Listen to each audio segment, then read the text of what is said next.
De politie en de veiligheidsregio luiden de noodklok, want de veiligheid in Zeeland komt in het gedrang.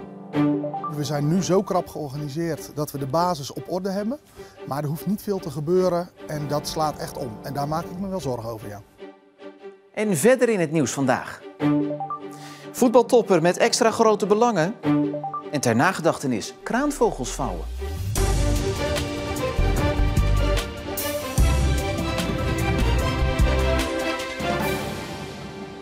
Goedenavond. Als er niet snel genoeg geld of personeel bij komt, dan staat de veiligheid in Zeeland onder druk. Daarvoor waarschuwen de veiligheidsregio en de politie in Zeeland. Oorzaak van de problemen is dat de hoogte van het rijksgeld afhangt van het aantal inwoners. Terwijl er in Zeeland zoveel meer speelt. Is Zeeland nog veilig de komende jaren? Ja, absoluut. Ik maak me geen enkele zorgen over de veiligheid in Zeeland op dit moment. Ik maak me geen zorgen nu om de veiligheid in Zeeland. Staat die veiligheid onder druk? Ja, die staat wel onder druk.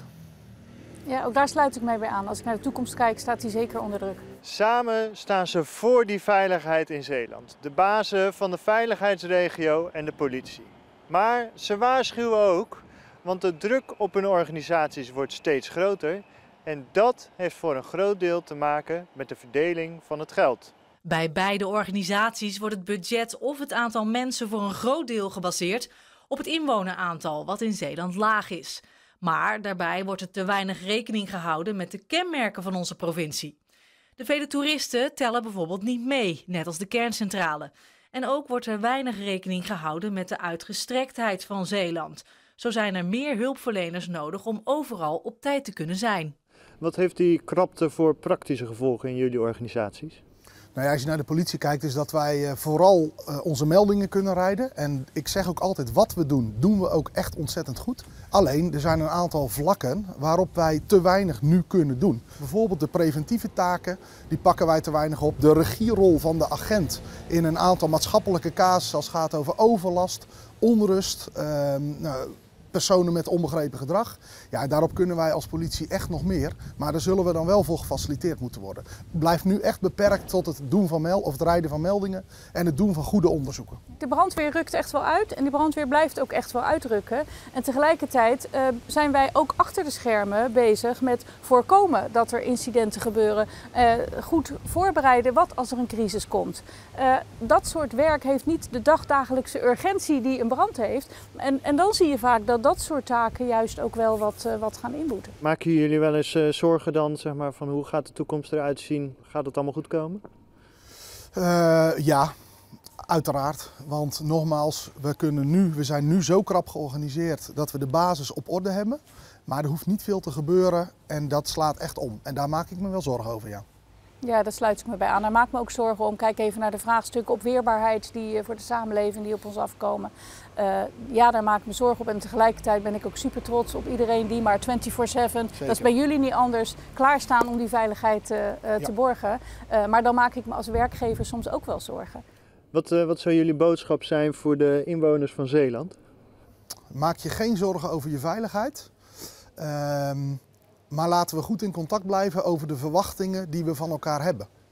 Want we moeten steeds scherper gaan kiezen. En dat betekent ook iets voor de verwachting die de burger heeft, wat de politie en ook de veiligheidsregio uiteindelijk kan leveren. Kijk ook wat je als burger zelf kunt doen. Hè? Want uiteindelijk kun je heel veel ook zelf serieus naar kijken. Beide organisaties zijn in gesprek met verschillende overheden over meer geld en meer mensen. Maar tot nu toe heeft dat nog weinig resultaat. Statenleden zijn niet te spreken over de uitval van bussen deze zomer. Door een tekort aan chauffeurs lukt het vervoer de Connection niet om de hele dienstregeling uit te voeren. De gedeputeerde van der Maas wil voorkomen dat Connection het komende 1,5 jaar langzaamaan het licht uit gaat doen in Zeeland. Want eind 2026 wordt het busvervoer in Zeeland overgenomen door EBS. Van der Maas hoopt dat het probleem snel is opgelost. In het uiterste geval kan hij Connection een boete opleggen. En we blijven even bij het OV, want in de eerste 4 maanden van het jaar reed 95% van de treinen in Zeeland op tijd. En dat is hoger dan vorig jaar, toen het Zeeuwse spoorverkeer werd geplaagd door storingen. Door zware regenval waren delen van het spoor verzakt, waardoor treinen uitvielen of langzamer moesten rijden. De punctualiteit ligt nu weer op hetzelfde niveau als in 2023. Bij een steekpartij in de Tolenstraat in Terneuzen zijn vannacht 2 personen gewond geraakt. De slachtoffers zijn met spoed naar het ziekenhuis gebracht. Eén van hen ligt nog in het ziekenhuis, de ander is inmiddels alweer thuis. De politie is nog bezig met het onderzoek naar het incident. In de Koorkerk in Middelburg wordt papierkunst een herdenking en een gezamenlijk gebaar. Een Belgische kunstenares is daar bezig aan een indrukwekkend project. Het vouwen van duizenden kraanvogels. De Belgische Ingrid de Wit wil er in totaal 14.000 vouwen, samen met anderen.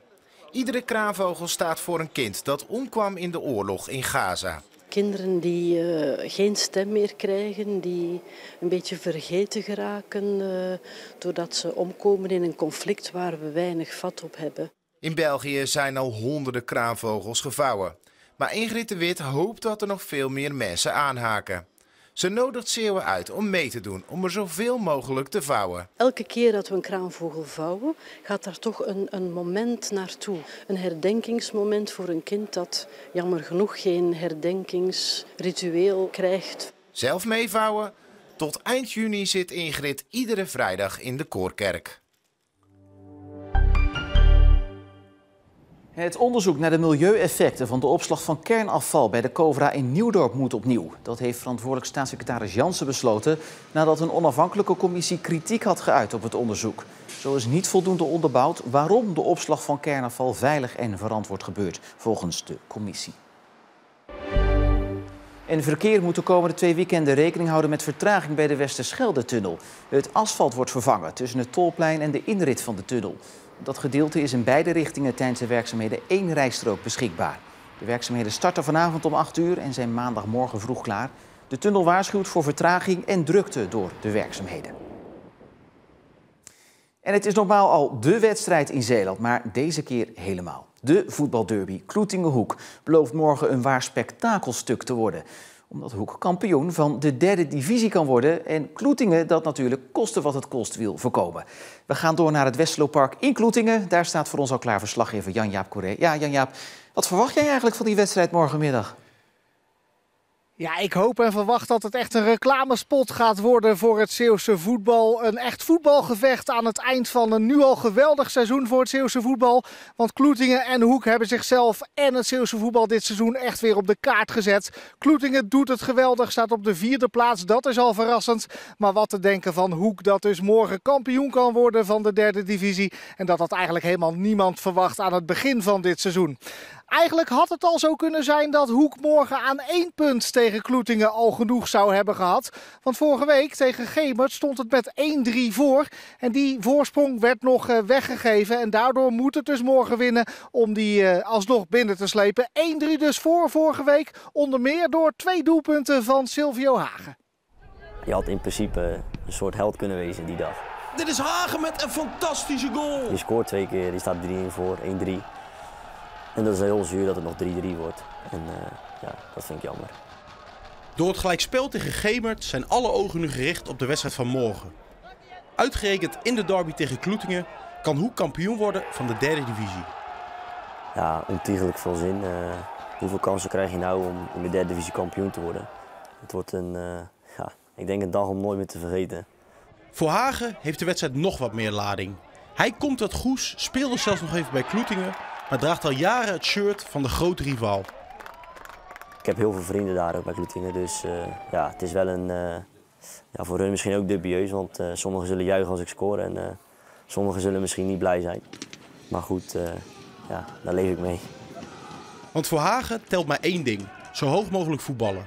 De vleugelspits is er nu, na een paar lastige jaren met veel blessureleed, heel dichtbij.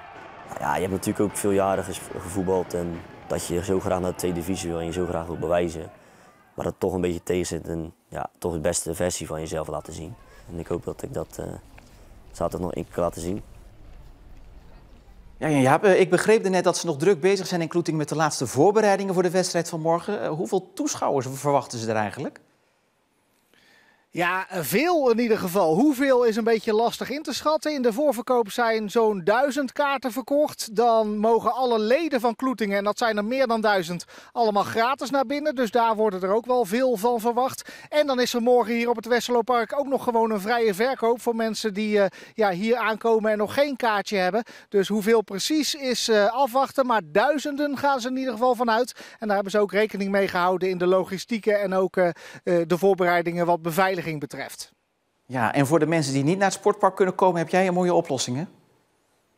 Nou, dat kun je wel zeggen, want Omroep Zeeland is er live bij op televisie en op YouTube. Om 3:10 begint onze uitzending en om 3:30 is dan die wedstrijd met analyses, met slow-mo's, alles erop en eraan.